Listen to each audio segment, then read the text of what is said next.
When farmers burn their agricultural waste products, it releases carbon dioxide into the atmosphere, which leads to respiratory diseases such as lung cancer, liver disease, and kidney disease, also causing damage to the wildlife preservation. So recycling agricultural waste help us to prevent that and also save the environment at the same time, generate income, and also create employment for the youth in our community.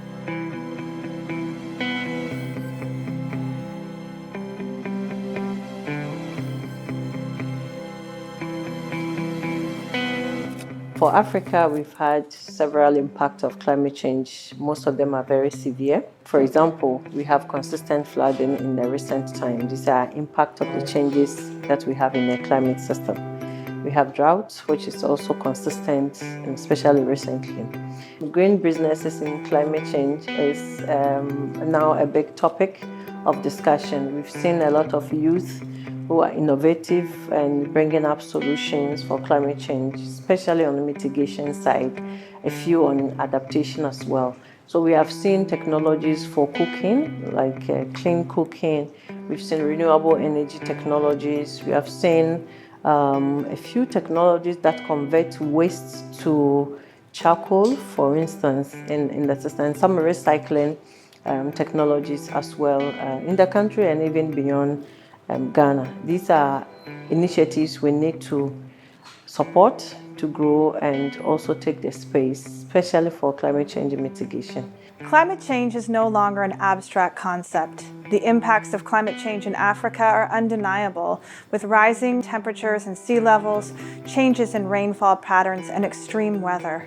The Government of Canada knows that urgent action is needed, and we doubled our international climate finance commitment to $5.3 billion, aiming to particularly support women and girls who are disproportionately affected by the climate crisis. What drives us really is the fact that we know that we are contributing to something greater, to the extent that we are helping save the environment for future generations, to the extent that we are helping solve challenges that has to do with our very survival, because we now have climate change disrupting areas that hitherto was used for the cultivation of food.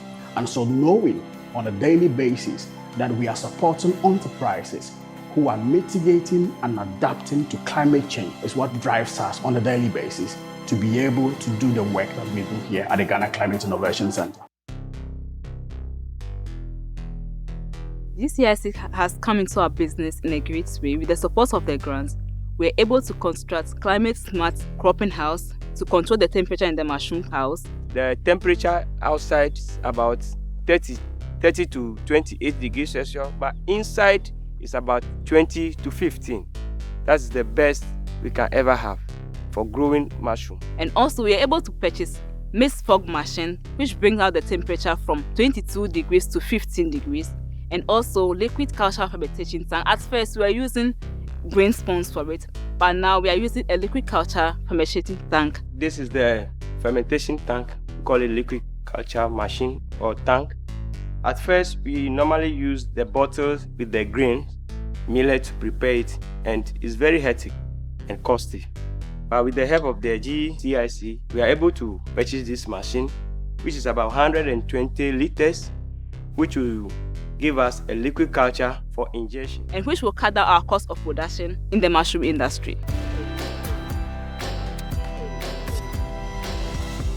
Before joining the GCIC family, we used to have a production capacity of 20,000 bags, but currently we have increased our production to 80,000 capacity.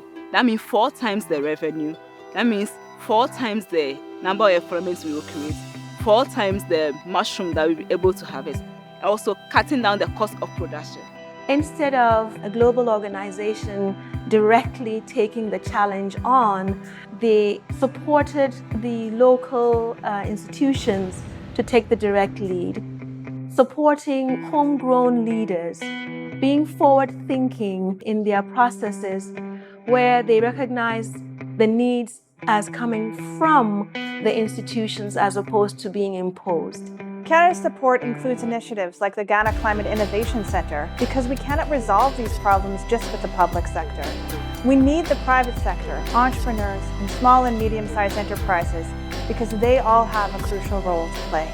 The impact of this collaboration is tangible. We've seen entrepreneurs develop innovative solutions such as renewable energy projects, sustainable agricultural practices, and eco-friendly manufacturing. And over the past year, I've personally had the opportunity to witness the entrepreneurial spirit and the innovative minds of Ghanaian women and men, and to see the positive impacts of Canada's assistance. We continue to be inspired by the creativity of Ghanaian entrepreneurs, their leadership, and solution-focused mindset as they address the most pressing issues of our time. The impact of our business in our community is that we have been able to cut down the burning of agricultural waste in the community. Not just all in that, creating employment avenues for the youth, and also producing quality but affordable mushrooms as a source of protein for the community. It's quite fascinating to see how they produce their mushrooms through biodegradable materials, or I'll say products from farmers, so that these farmers will not have to burn their farms after every harvest. Rather, they collect all these waste products and use them for fungal production. So after everything, they give the compost back to the farmers as manure. Bese Ebenmms Fungi, like do awawe, ta like hemi kono agbre de ya, sa hemi wea, bi tonajo, monu chawe, hemi tojo ya, mi pa ever miena egbe, sogbo, like hemi se mi afenko hemi vale wa, no fi eva elone. Kovala wana evolu ta ho valo ya mi fa wana monwa mega wana egbeo na he mi we egina videve be nu monwa enyuna be egbe amega miena de agbele mo metana agbele nge fe eyi yume ta me po vide gede ke fifila me vati ta ni makatan a dagbele ta me ti be so rewe you for no get agble de deme agma videle me ngebe eke wado hanula akpo vide gede. Looking at the future of Ashasi and its two partners, Global Affairs Canada, Ghana Climate Innovation Center, I'd like us to think about something I read about, which is the quintuple helix. And it talks about how academe, private, public sector, society, and the environment need to work cohesively. And in doing so, be very cognizant of how whatever products, processes, or services they produce are impacting the environment, and be very careful in their choices to preserve the environment, because once we preserve the environment, we preserve ourselves.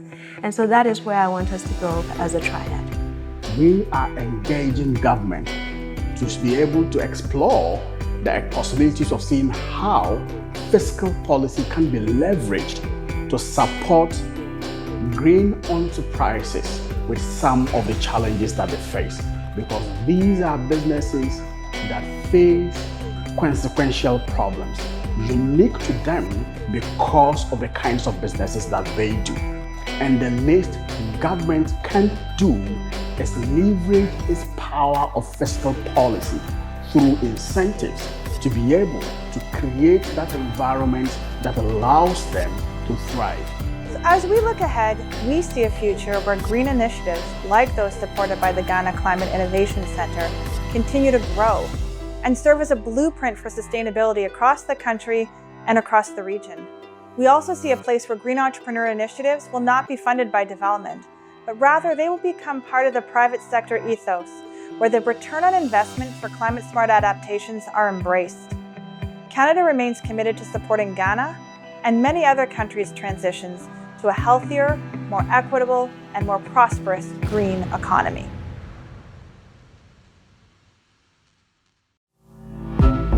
From January 2022 to September 2023, GCIC, with support from Global Affairs Canada, has supported 70 green businesses, 32 of whom are female-led, sequestered over 558,000 metric tons of carbon emissions, which is the equivalent of what over 355,000 Ghanaians emit annually. held 6 national green roadshows, created 678 new jobs, raised over $4.3 million in cumulative revenue, and served over 5.6 million customers with green goods and services.